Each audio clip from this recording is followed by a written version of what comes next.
Kalau tahun lepas, antara yang menjadi perhatian adalah juara pertandingan Robocon, iaitu Universiti Teknologi Malaysia lah. Saya alumni-nya lah.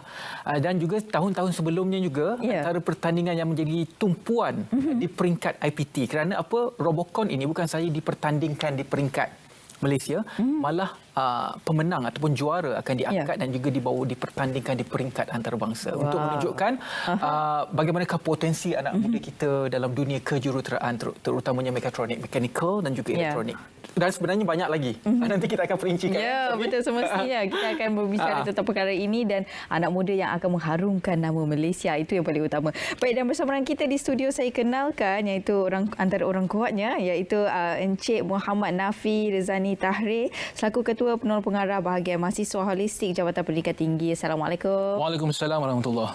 Dan juga ditemani oleh Prof Dr. Azlinda Azman selaku Timbalan Naib Chancellor Hal Ehwal Pembangunan Pelajar USM. Assalamualaikum Prof. Waalaikumsalam. Kita mulakanlah perbincangan kita pada hari ini berkaitan dengan Robocon Malaysia 2022 yang akan berlangsung daripada 2 sehingga 5 Jun 2022. Ada juga kerjasama RTM di situ. Mungkin Cik Nafi boleh perincikan secara mukadimahnya bagaimanakah sejarah pertandingan Robocon sehinggalah untuk pertandingan pada tahun ini 2022. Ya. Bismillahirrahmanirrahim. Sebelum itu kami menyampaikan penghargaan kami kepada pihak RTM dan Selamat Pagi Malaysia atas kesempatan yang diberikan untuk kami berkongsi tentang Robocon pada pagi ini.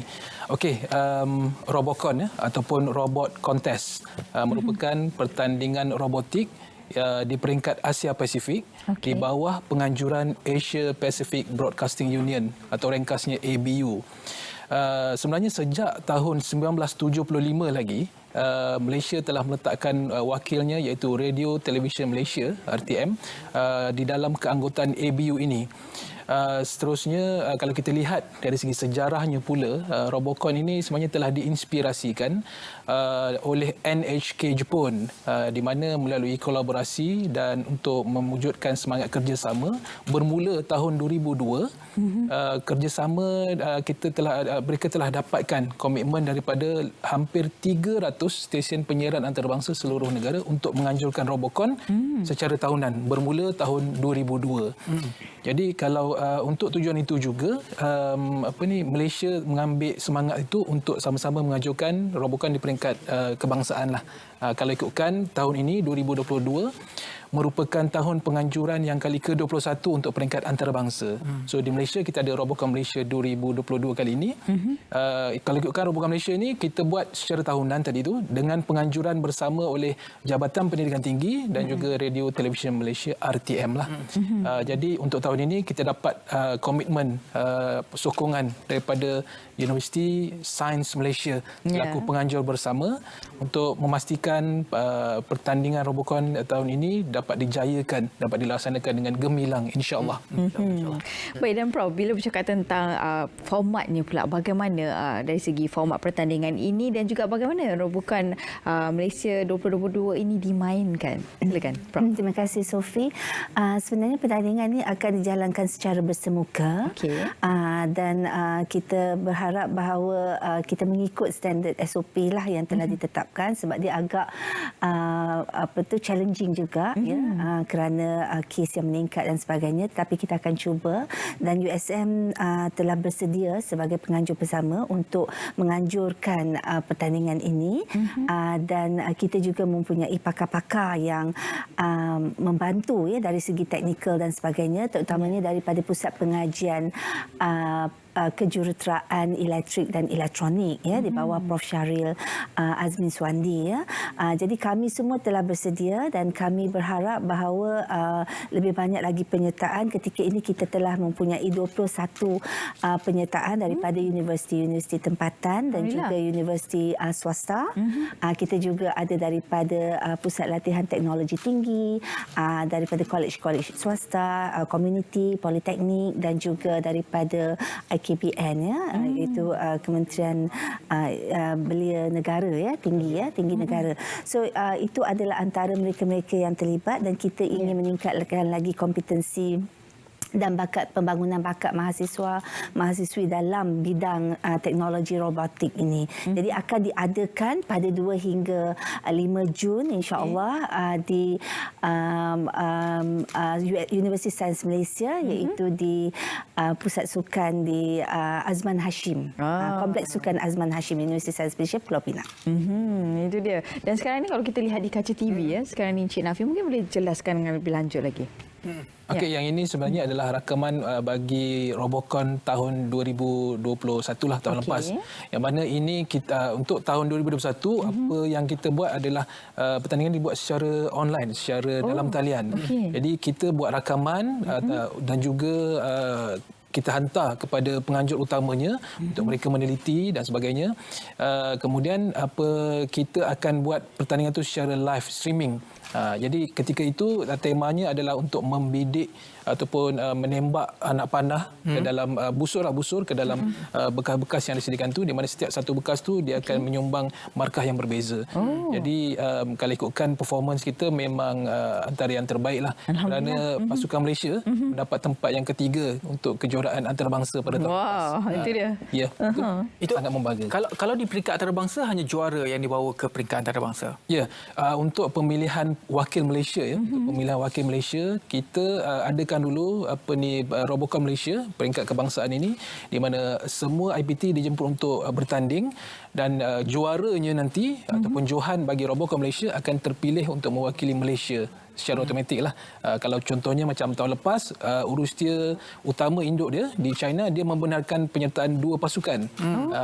So kita hantar 2 pasukan lah lepas. Tapi untuk tahun ni, setakat ni dimaklumkan baru 1 pasukan saja dibuka untuk. So kita akan hantar 1 lah setakat ini. InsyaAllah. Dari segi syarat dan juga syarat-syarat penyertaan dalam satu pasukan ada berapa orang? Okey, pada tahun ni tema kita sebenarnya merempuh cabaran dan membina impian. Jadi kita punya keunikan permainan ni adalah dipanggil 7 tin, ya, menyerupai permainan tradisional yang dibawakan oleh India, ya, iaitu lagori, dipanggil lagori. Jadi syarat penyertaannya adalah setiap pasukan daripada universiti ataupun institusi yang menyertainya perlu ada 2 robot. So satu robot akan bertindak sebagai menjatuhkan lagori tersebut, ya, dan satu lagi robot adalah untuk membina semula lagori tersebut. Dia macam permainan menyerupai permainan 7 tin tu, ya, dulu masa kita kecil kita baling slipper dan sebagainya. Itu permainan tradisional. Kalau tadi Prof ada sebut tahun ini dia menggunakan konsep penggunaan permainan tradisional daripada kaum India. Mungkin boleh panjangkan lagi, adakah ia berbeza dengan tahun-tahun lepas? Dan kenapa konsep ini dipilih, permainan tradisional ini? Okey. Jadi sebenarnya permainan lagori ini datang daripada negara India. So, seperti mana yang saya katakan tadi, dia sama dengan permainan 7 tin tu tadi.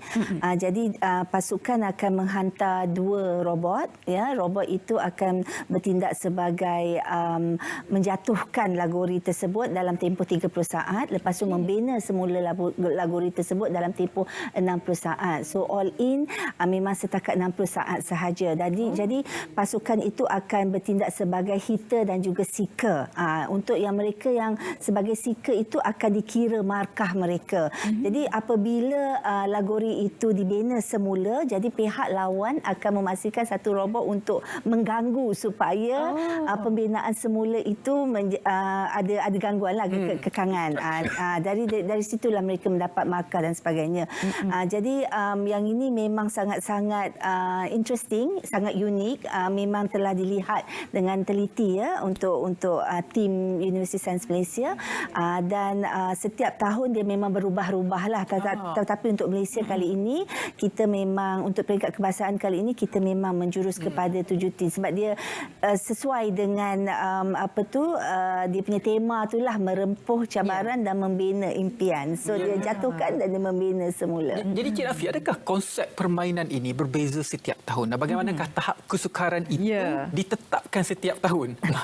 Saya difahamkan ada juga pertandingan rugby robot jadi berbeza sekarang ni. Bagaimana ia bayar juga tu Okey, sebenarnya dia tertakluk kepada penganjur pada tahun tersebut. Okey. Sekarang ni USM penganjur. Okey. Macam contohnya kalau di Malaysia ni dia akan ikut tema apa yang diletakkan untuk pertandingan antarabangsa. Contohnya kita pernah sebelum-sebelum ini pernah ada tema rugby. So rugby ni means the robot will be playing rugby lah. Dia akan bawa bola rugby. Banyaklah robot maksudnya. Yang itu dia satu je, tapi dia adalah dia punya tim dia yang sesuai semua. Pernah juga yang macam tahun lepas kita buat yang mensasarkan anak panah ke dalam bekas tu. Banyak lagi lah. Kalau macam di Malaysia dulu pernah buat juga penganjuran untuk ABU Festival Robocon ni untuk pertandingan antarabangsa, di mana pada tahun 2006 September 2006 lebih kurang kita adakan tema pada masa itu untuk membina menara tinggi. Maksudnya robot perlu membina menara tinggi, jadi cabaran itu perlu diselesaikan dan diadakan pada ketika itu lokasinya di KLCC. Tahap kesukaran tu pastinya mereka akan cuba tampilkan cabaran yang lebih lebih tinggi lagi pada setiap penganjuran tu. Sebab kita nak uji kemahiran mahasiswa, pelajar-pelajar di IPT ke daripada semua institusi pendidikan tinggi tu, sejauh mana mereka menguasai teknologi, sejauh mana mereka menguasai kemahiran kreativiti mereka, inovasi mereka dan sebagainya. Sebab perkara-perkara ini penting, kemahiran ini penting tidak kira dari segi teori mereka, dari segi practicality mereka itu penting untuk mereka bawa ketika mereka menceburi bidang pekerjaan nantilah, yang boleh menjamin keboleh pasaran mereka juga nanti. Jadi konsep yang sama juga akan dibawakan di peringkat antarabangsa nanti ataupun di peringkat antarabangsa akan bertukar. Robot yang sama. Robot yang sama. Okey, sebaik saja macam kita contoh di Malaysia ni nanti untuk Robocon Malaysia 2022 kita tengok kat situ, pasukan yang menang nanti selaku Johan, mereka akan diberi peruntukan tambahan untuk menambah baik, untuk recalibrate robot tu untuk disesuaikan bagi bersaing di peringkat antarabangsa nanti. Sebab kita pastinya kita tak tahu persaingan macam mana yang akan kita tempuh nanti di peringkat antarabangsa. Sebab kita difahamkan untuk tahun ini di peringkat antarabangsa pihak Urustia Induk dah memaklumkan penyertaan daripada negara-negara yang kerap bertanding secara sengit sebelum ini turut mengesahkan penyertaan mereka seperti Mesir, Jepun, Hong Kong, Thailand, India selaku tuan rumah. Tidak ketinggalan kita lah, kita pastinya akan memberikan saingan sengit lah, insyaAllah. Kerana itu permainan daripada India dibawa pada dan juga diangkat pada tahun. Betul. Wah, itu dia. Dan kalau kita melihat untuk menghasilkan robot ini pasti memerlukan tim yang ramai. Setiap tim tu perlu ada kepakaran masing-masing kan. Jadi bagaimana tu Cik Nafi? Okey, untuk membentuk pasukan yang boleh bekerjasama dengan kemahiran yang diperlukan pastinya memerlukan seorang pengurus yang baik juga. Betul. Jadi untuk membentuk pasukan ini tadi, kita juga untuk inisiatif inilah maksudnya kita menyediakan juga sesi perkongsian sebelum contohnya. Sesi perkongsian oleh bekas-bekas juara Robocon pada tahun-tahun yang sebelum ini. Kita pernah menjemput juara ataupun Johan di peringkat antarabangsa sebelum ini daripada Vietnam. Dan untuk tahun ini kita ada menjemput Johan bagi Robocon tahun lepas lah, iaitu UTM, pasukan UTM, untuk berkongsi sedikit banyak tentang bagaimana untuk membina robot, untuk membina pasukan yang baik, dan dikongsikan juga tips-tips dalam memastikan macam mana nak tackle the situation, macam mana nak solve troubleshooting dan sebagainya lah. Itu antara inisiatif yang kita sediakan juga. Prof, mungkin boleh gambarkan susunan dan juga jadual pertandingan nanti. Ada 3 hari di situ. Bagaimana? Jadi kita akan membahagikan kepada kumpulan-kumpulan lah ya, sebab kita kena juga mengambil kira SOP tu tadi. So itu adalah perkara-perkara utama yang kita perlu berikan lah. Jadi kita akan ada kumpulan seeker dan juga hitter mungkin di satu bahagian, and then ada lagi beberapa bahagian akan dijalankan pertandingan tersebut. Dan saya kira itu semua telah diambil kira oleh pasukan USM, dan juga of course kita selalu berbincang dengan JPT dan juga RTM, dan semuanya bersedialah. Kita memang telah bersedia sekarang ni ketika ini. Jadi kalau nak diceritakan tentang perkara-perkara yang berkaitan dengan pertandingan ini semua memang banyak akan berlaku pada hari tersebut, dan memang tim kita akan ambil kira lah mungkin percaturan dari segi siapa yang lawan siapa, universiti mana yang lawan siapa dan sebagainya. So dia akan memainkan peranan yang berubahlah daripada hitter dan juga seeker dan hitter begitu, vice versa. Baik, dan adakah penyertaan masih lagi dibuka kepada mereka luar sana? Ya, penyertaan masih lagi dibuka. Sebenarnya panggilan pertama telah tutup pada 10 Mac tetapi telah disambung sehingga 20 Mac. Jadi kita masih mengaluk-alukkan lagi penyertaan. Saya kira banyak lagi penyertaan yang ingin disertai oleh peserta. Tinggal lagi kita akan hanya limitkan, hadkan sehingga 30 penyertaan kerana mengambil kira kekangan-kekangan itu tadi. Dan untuk ini juga saya melihat bahawa satu pertandingan yang sangat baik sebab dia dapat meningkatkan lagi kompetensi mahasiswa. Kita boleh menghasilkan mahasiswa yang lebih holistik dan juga berkemahiran. Dan pada masa yang sama mahasiswa juga dapat mempelajari antara satu sama lain best practices, knowledge transfer, dan juga membina jaringan tersebut, especially jaringan antara sesama universiti, juga di peringkat antarabangsa dan juga pihak-pihak industri dalam bidang teknologi robotik ini. Sebab kita lihat robotik banyak sekali digunakan dalam bidang pembuatan, perkhidmatan, pertanian dan sebagainya. Jadi selepas diumumkan katakanlah Johan pada Jun nanti, bila pula dia akan dipertandingkan di peringkat antarabangsa di India? Di peringkat antarabangsa, Urustia Induk telah memaklumkan bahawa ABU Robocon Festival atau di peringkat antarabangsa akan diadakan pada 19 hingga 23 Ogos 2022 nanti. Bertempat di Tyagaraja Stadium, New Delhi, India. So melalui pertandingan ini nanti mereka akan memberikan saingan di antara pasukan-pasukan daripada negara-negara yang bertanding lah.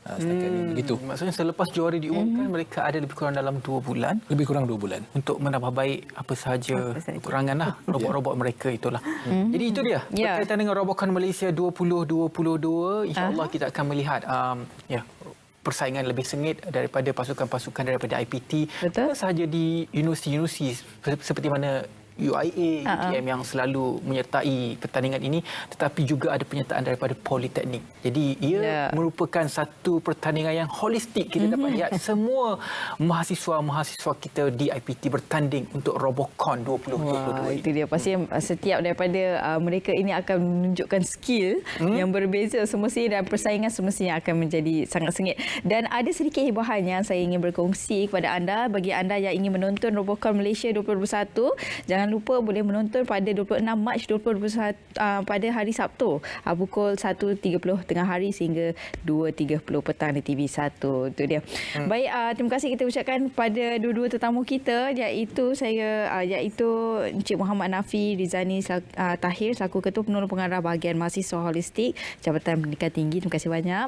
Dan juga Profesor Dr. Azlinda Azman, iaitu Timbalan Naib Chancellor Hal Ehwal Pembangunan Pelajar USM. Terima kasih banyak, Prof.